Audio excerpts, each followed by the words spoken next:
Let's move on, though, into our next kind of range. We're going 11 through 20 on the podcast. If you're listening on iTunes, if you're listening on podcast services, thank you guys for sticking with us. If you are on YouTube, though, after you watch this, go check out, I'm probably going to put it at the end on the little end card, go check out the last video we did where we talked about the guys from 21 to 30. But Mark, let's get into it without further ado before we get into the conversation. Here is 11 through 20, starting at the bottom. Was looking at my personal rankings. Didn't want to do that. Want to give you the combined ones. At 20, Jerick McKinnon. Then at number 19, Rashawn Penny, the rookie coming out of San Diego State this year. Jay Ajayi at number 18. Mark Ingram, 4-game suspension, but still gets the 17th spot in our rankings. Kenyon Drake taking the 16th spot. Christian McCaffrey taking the 15th spot. Number 14, Jordan Howard of Da Bears. And then Joe Mixon at number 13. Deonta Freeman at 12.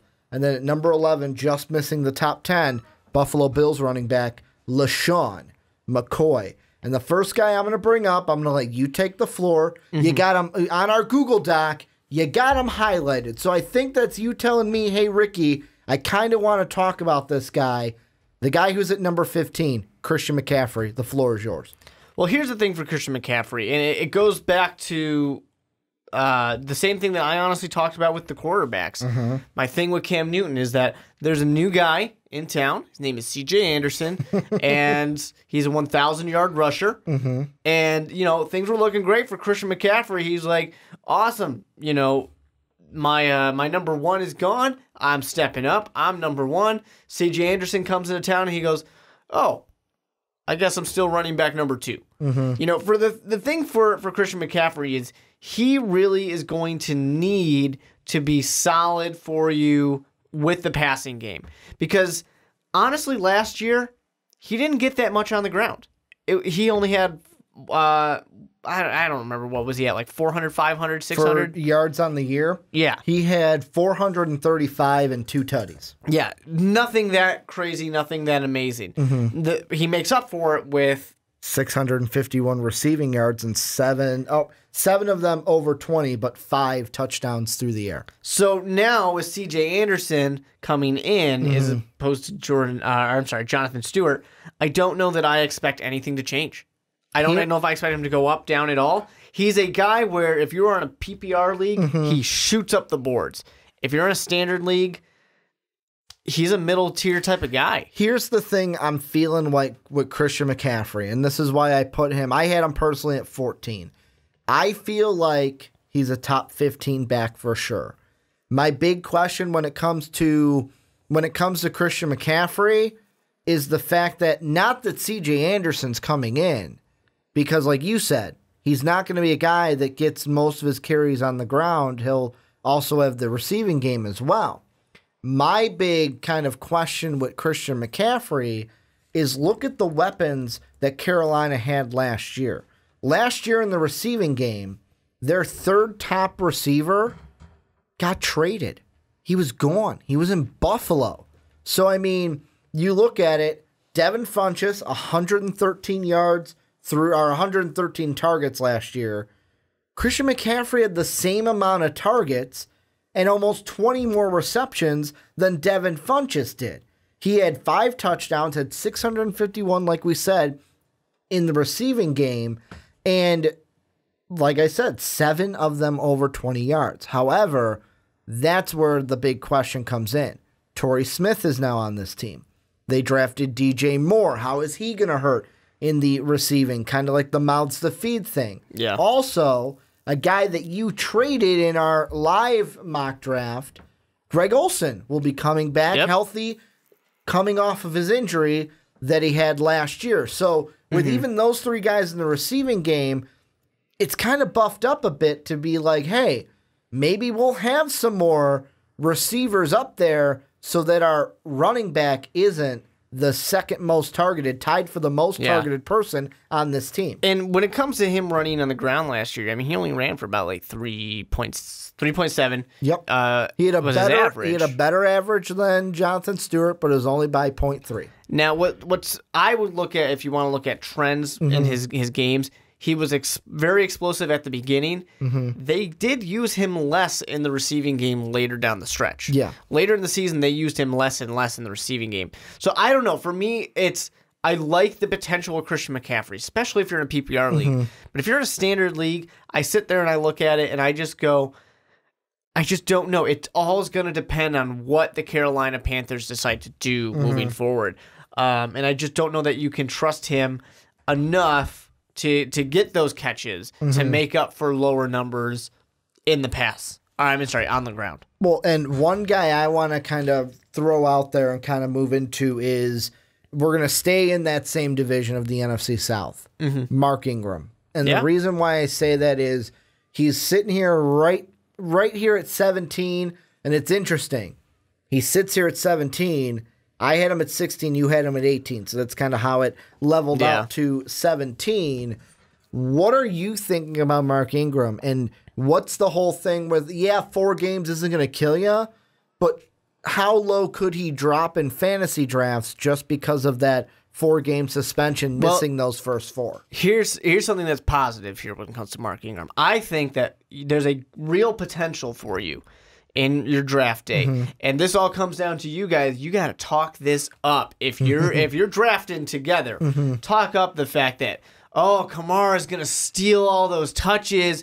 He's going to be the number 1. You try and drive Mark Ingram's price down because I do think people are going to buy in on that. People are going to say he's suspended for 4 games. Kamara is looking great. Kamara's a top 5 running back in a lot of these in these running back rankings. Mark Ingram had more rushing yards. Yeah, and Kamara's going to shoot up there. And you know what's even better? And I'm going to say it again when we talk about Alvin Kamara too, is Sean Payton himself said Alvin Kamara's workload is staying the same. We're not going to increase it. So to me that says, even though Mark Ingram is suspended for 4 games and he's going to fall, week 5 and on, and they have a week 6 bye, so unfortunately that's there. But week 5 and on, he is going to be there. He is going to be just as good. He's going to get the same amount of touches. People are afraid he's going to get less. I don't see any reason why he gets less. He is still going to be really good. Kamara's still going to be really good as well. And Kamara's going to do more in the passing game than Mark Ingram will do. Ingram got into the end zone, 12 times last year? He is a guy who will get you points. He will get you a ton of points. Is he going to get in the end zone 12 times this year? I don't know. Probably not. He'll probably get less, especially with the 4 games being suspended. But he will get you a solid amount of points. Mark Ingram is a great gem. You put a little asterisk next to him on your draft board. You target him. If you can highlight a player on ESPN or Yahoo, you go ahead and do it because he is a guy that you want to watch because I do think he's going to fall. And that person that grabs him, it's like when I had Zeke last year because nobody wanted to touch him because of the suspension. I grabbed him and he won me games. And then he screwed me over because we all thought that it happened at the end. We all thought that the suspension was going to be right in the beginning of the year. I was really hoping it just wouldn't happen, but that didn't work out for me. No, with this one, I feel like Mark Ingram's a guy where obviously he's not going to be. Like, it's weird, and I know why this is. It's because Kamara's more of a receiving option out of the backfield, but it's weird that he's the more dominant rusher, more rushing yards, more rushing touchdowns, but Alvin Kamara had more points than him last year. Yeah. Because he does the best of both worlds. The thing that I think kind of, and I'm going to do this live to see if this really, my point's going to hurt or help this argument, is just look at the first 4 games and how these teams did against running backs last year. The Tampa Bay Buccaneers, they had the 5th most points versus running backs. So you're probably sitting there going, damn, I wish I had them for that one. Then the Browns weren't that bad. They were kind of middle of the pack. Then you had the Falcons, who were more stingy towards like the bottom third. And then you have the New York Giants, who last year, I'm going to use my fine tool for this, they were in the upper third. I want to say top 10. So maybe top 10, top 15 for giving up points. So overall, not bad teams to miss out on. It's a mix. Like, yeah, Tampa Bay and New York are like, man, I wish he'd be playing for those ones. But you're not getting all like, wow, these are cupcakes against the run. Like, and that could be something like, but later on, I mean, playing Minnesota this year, at Minnesota again, how many are going to get nightmares before that game? The LA Ram defense is a lot improved. Philly's defense is good. You play Atlanta twice, so you're playing them again. I mean, and then Pittsburgh's defense is really good. So that's the one thing, and this goes with Kamara too. You're playing a little bit of those more playoff defenses this year. How will that affect? But to me, you know, Melvin Ingram was a guy that I felt like, you know what? This guy is just out of the top 15. Okay, the suspension, I guess, will make him just outside that top 15, but I wouldn't be scared of drafting him like I was scared of drafting Zeke last year. One guy I wanted to ask you about because I really don't know how to gauge him coming into this year, Joe Mixon with the Bengals. Good. I want to talk about Joe Mixon. Here's the thing for Joe Mixon. I mean, it took him a bit to become the starter in Cincinnati. I mean, they make a coordinator change, and all of a sudden, Joe Mixon, they realize he's there. And the thing that's tough with Joe Mixon was he had a low average yards per carry last year. 3.5. And you can't blame him because that was a terrible offensive line. They make improvements in the offseason to the offensive line, and all of a sudden you're sitting there going, hey, maybe Joe Mixon can actually make a big deal. And that's what I'm expecting. I'm expecting him to become a big deal this year. Honestly, I think he should be a 1,000-yard rusher because they've made improvements. They've made it work out. They still have Andy Dalton. They still have A.J. Green. You know, there's still weapons on that offense. There's no reason why a running back can't be successful in Cincinnati. Now, you know, who knows? Maybe Billy Price is a huge draft bust or something like that, and that's going to make everything fall apart. He is injured right now, but it's really early in the offseason, so he should hopefully be able to be healthy come actual, time to play actual games. But I think Joe Mixon will be a really good running back this coming year. Here's the only thing that worries me about Joe Mixon, and this isn't like he's undraftable. First off, I wanted to be very petty with the Joe Mixon thing, just like how when we used to do NFL previews, the Cowboy predictions were just F the Cowboys while they had Greg Hardy on that team. Yeah. I almost did a similar thing where it was like, you know what? What happened with Joe Mixon? Still don't like it. Don't care. You're 21. Just that. You're good, but you're out of the top 20. I didn't do that, and I actually ranked him off of his ability. But my only worry for him is with this team. Yeah, the offensive line is improved, but are there going to be a lot of games this year because they're playing teams like Baltimore, who beat them by 20 last year? Well, Baltimore twice. Yeah, I know they beat them in the last game, but Baltimore opened the season to beat them by 20. Atlanta should be better. You get KC this year. Ugh. You get Pittsburgh. You've got Denver, not so much. But I wonder if, actually, you know what, looking at the schedule, I go against this point. Early in the year this will happen, but not later to me. How many teams are going to be like, man, they're up by so much, we've got to abandon the run game? Yeah. It's going to be, actually looking at the schedule for this year, maybe less than it was last year. Because last year, you look at 20-0 against Baltimore. Later in that game, screw the run game. Like you said, Giovanni Bernard was the starter at that point.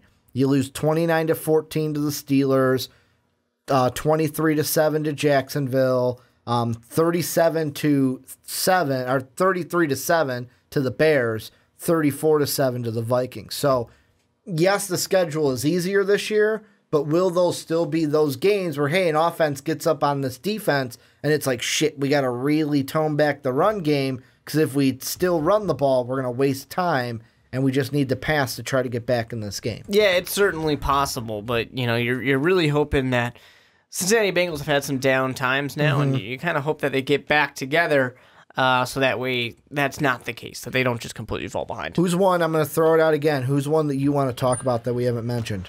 Yeah, somebody else I would talk about is I just kind of think that Rashad Penny is an interesting one. And Can he bring back the Seattle run game? Right. I mean, that's a big part. I mean, Seattle had a disappointing end to the season last year.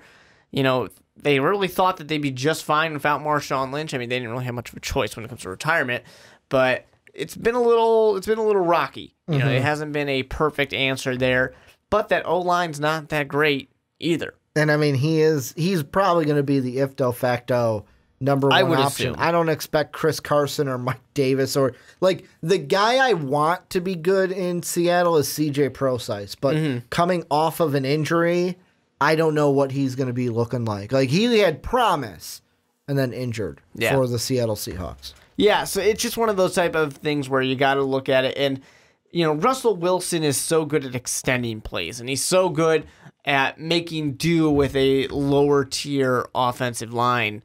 You know, part of that's running for his life. Now, part of that's good for a running back because you can easily become, you know, the dump off. You know, throw the ball to you just because you're there and I need to get rid of it. And the one thing I want to mention with CJ Procise, some are going to say, Ricky, what are you talking about? The injury was 2016. Yeah, but he looked so good.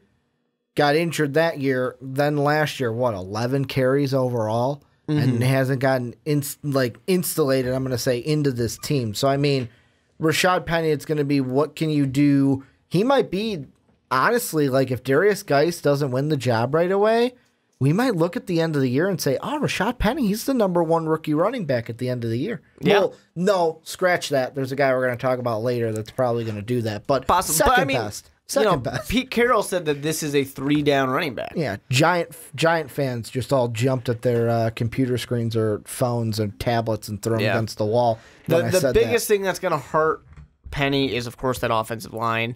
But, you know, if he's going to be out there, all 3 downs, he's going to get yards. He's going to get touches. Bring up the guy you have highlighted because I feel like you're doing that to tell me you want to talk about him. I don't see any highlights, so I have no idea what you're talking about with that. On your, when I bring that up, on mine, whatever, I went over it, that's why. But whatever one you're on, I see that. Okay, so you're Kenyon on Kenyon Drake. You want him? Yeah. All right. Well, I'm figuring. I like it. I'm figuring that's you kind of subliminal messaging like, hey, Ricky, I want to talk about this guy.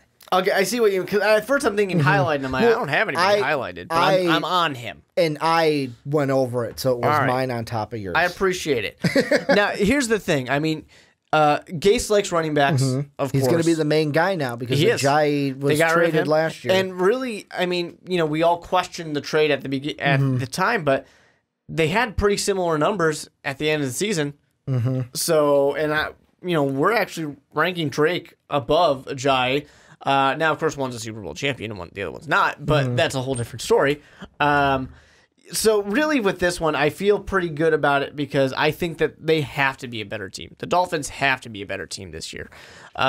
It should be a good offense. You know, it's not a super high-flying type of offense. A lot of it is about accuracy. A lot of it's about smart plays. And when you do that, you use your running backs. Now, some people are going to throw this out there, so I'll just be that guy to do so. Does Frank Gore being added to this Miami team hurt Kenyon Drake at all? Like, because I feel like there's going to be people in the comment section that say 16 is way too high for Kenyon Drake. He should be lower. Where is Frank Gore in this top 30? My thing about Frank Gore is just that Frank Gore's been a serviceable running back, still. But is he going to be the main? You can't really believe in it. Could he win the job though in the offseason and be the number one back for Gase? Not at all. Not at all. I mean, you got a guy who last year's averaging almost 5 yards a carry. You know, I mean, he is a solid type of running back, a solid, reliable guy, somebody who is not going to catch a million passes, but he's going to be effective catching the ball and running the ball. To me, it's a pretty clear-cut number one compared to Frank Gore. And I know what Frank Gore apologists are going to say. They're going to say, but guys, ever since 2011, he's only had 2 seasons where he hasn't had over 1,000 yards. Yeah, but every one of those seasons, he's had at least 250 carries. Yeah. Whereas you look at Kenyon Drake last year, only had, 133, and he got 644, had a better average than Frank Gore. Last year, Frank Gore was 3.6. I don't know if it's going to be Frank Gore as the main guy or the bell cow, anything, in Miami, but I do expect him to take some touches away from Kenyon Drake. That's why I was a little lower on Drake, because Drake isn't one of those where he's not an Alvin Kamara, to where it's like, all right, Melvin Ingram can have more of the touches. He can get most of the rushing yards. I'm going to complement my rushing with my receiving. I really don't know that Frank Gore takes the starting job. I'm not saying take the starting job. I'm saying even if Kenyon Drake is the starter, it might be more of like your 60-40 split. That's still 40 carries, and 40% that is a fear. Away. I mean, you had some of these games where I'm really just a couple of games that I'm looking at now where he had above 20 touches. Because he's more if they let it go down, that's a problem. Because he's more of a bruising rusher, what if they get in the end zone? I might, if I'm going right up the middle, I'd go Frank Gore over Kenyon Drake. Yeah, I mean, Drake only had, 3 touchdowns last year? 3. So, he's got 5 in his career. I know it's only 2 years, but he's got 5. But, like Kenyon Drake, I'm looking right now, 6'1", 211 compared to, all right, Frank Gore is a little bit, similar size, 212, 5'9", but he kind of has that kind of bowling ball right through it. Also, we're recording this podcast on May 14th. Is Frank Gore's birthday today. So happy birthday, Frank Gore. Good job, Frank. Pro Football Reference told me. It said happy birthday to Frank Gore. He turns 35 today. Good for him. So happy birthday, Frank Gore.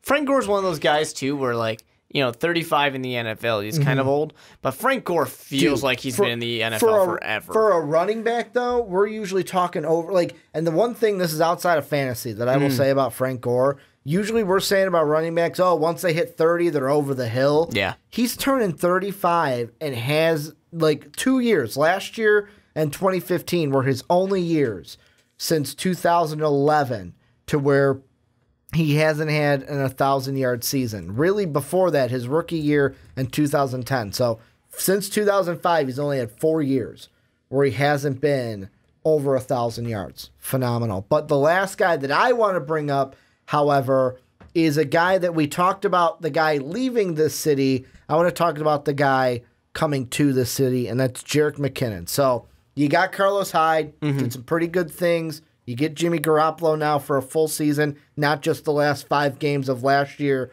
Jerick McKinnon, to me, really, the reason he got, I'm not going to say the reason he got this job, but a big reason why he got a job like this was because Dalvin Cook went down. If Dalvin Cook didn't go down, I don't know if Jerick McKinnon shows us what he had last year. Probably not. And gets a job like this to be the starter for the San Francisco 49ers.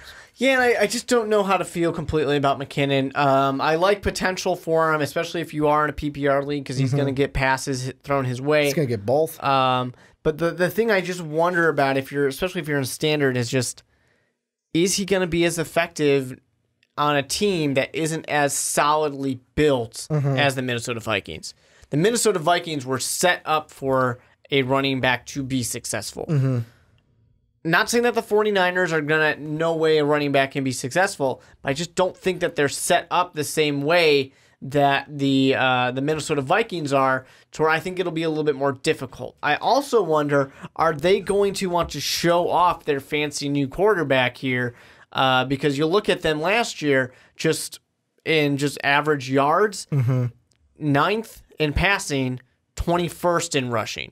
So not terrible in rushing, but on the lesser part of average compared to the passing game where they were throwing it on everybody. Now, part of that's because their defense gave up tons and tons of points. And let's be honest. Let's remember who their quarterbacks were until the last 5 games. The San Francisco 49er season last year, I kind of just want to take it like it's loose leaf paper, crumple it up, and throw it behind you. But what I'm saying is they passed more than they ran. Oh, I know. But, I mean, the thing that I think about, and I think they're going to continue doing that, is did they think that Carlos Hyde was on the downcline, where it was like, hey, he ain't the Carlos Hyde that we remember from the past, although his numbers were not bad last year. I think that this year, the reason why I had in my personal Jerick McKinnon at top 15, I had him right at 15, was because look at the backs behind him. He doesn't have anyone that's going to scare for that starting job. Jimmy Garoppolo, yeah, they got Pierre Garçon, but besides that, do they really have a scary weapon on that team? He didn't need it. I know he doesn't need it, but they don't have, what I'm saying is they don't have top elite receivers. Mm-hmm. They've got a guy in the backfield who can do both running and passing. I wouldn't be scared to say that he's going to get a lot of touches on the ground, but also a lot of kind of throws on swings or play actions or anything. And really, if they use him as a main running option up the middle through one of the gaps, that then opens up play action for Jimmy Garoppolo to get these non-elite receivers down the field. It's certainly possible. I mean, he's definitely a kind of a question mark kind of guy. Because really at tight end, they don't have anyone that, maybe Garrett Selleck a little bit, but like no one that like jumps off the page as like a elite receiver. Yeah, it's going to be interesting to look at this contract to see, did they overpay? Time's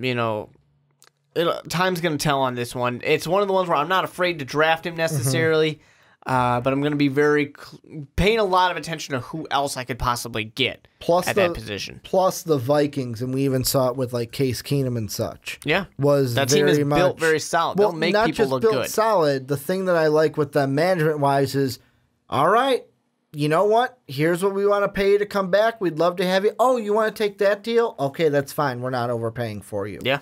We're not going to overpay if we don't have to. And then the very last guy I want to bring up is LaShawn McCoy. Should we he is going to be the main weapon for that Bills defense if both you and I are right, and Josh Allen is the quarterback. How does that affect McCoy's numbers? Well, I mean, if it's Josh Allen, just to throw it out there, because could be McCarron. No, that's not what I'm saying. Just to throw this out there, because it's what a lot of people are going to say. Okay, is he's going to have less opportunity to touch the ball because one. Throwing it down the field, man. Throwing it down the field. But two, as Jalen Ramsey said, those are nice catchable balls. Jalen Ramsey's expecting to intercept those balls. Now, he's got to get a career first interception, let's be fair. But no, I mean, that's the thing. They got this guy with a big cannon arm. That's why he's so excited. He's like, holy crap, I can finally have one. He's got they're going to be excited about his cannon of an arm, and they're going to let him throw it. But the flip side is, he's not a very accurate passer.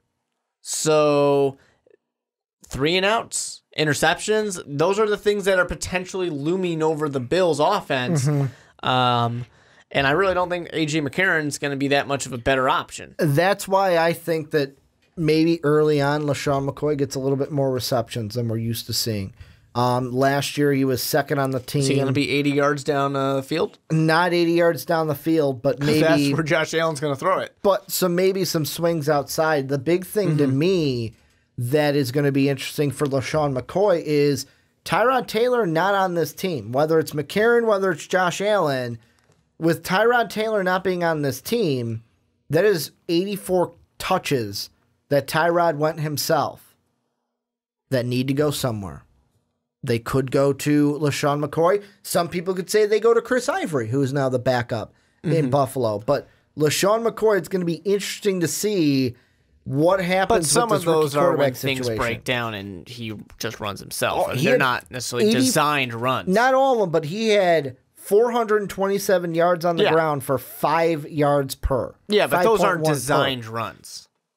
Some of them were. Some of them weren't, where it was breakdown ability. But hey, you still get maybe some of those aren't actually to the running back now or passes to the running back. The camera is shut off. We went too long on the segment. We usually don't do that here on the Onside Kick, but I'm just going to let you guys know any guys we talked about, any guys we didn't talk about in this bracket. Let us know what you guys think down below in that comment section.